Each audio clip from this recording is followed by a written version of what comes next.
At siyempre, prepare ko na rin ang kawil ko para ready na sa bakbakan.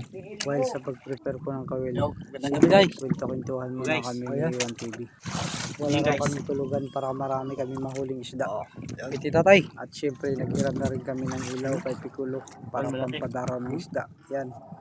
Ang ganda, diba? Yung ano niya. Bali, nakailaw niya sa ilalim. Ng mga 2 meters. Kahit mga 20 meters ang lalim kaya niya nabuti ng liwanag. That time, nakahuli nga pala si tatay ng torsilyo. At siyempre, dahan-dahan lang kami sa pag-ilito na kami. Torsilyo nga. Mahulog kami. Torsilyo, taki. Tay, aray, putol.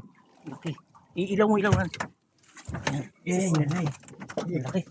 Okay, nakuha. Tay. Ilaw. Dito. Madilim tol. Yan. Laki, video mo rin sa'yo. Yan. Okay, grabe, nakuha eh. Torsilyo eh. Adyo kayo wala kaputol. Yan, wala kaputol eh. Rumpi. Grabe. Okay, grabe tayo ah. Parang ngiting tagumpay ah. Uy, ilawan mo. Ganga de. Di harap. Harap diri. Grabe oh. Okay, first time. Pati ngiti yung tatay, parang ngito sila.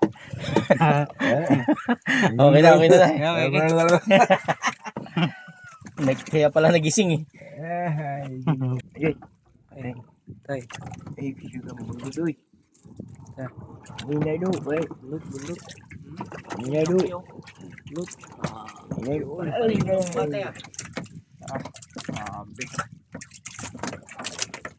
Ano lang.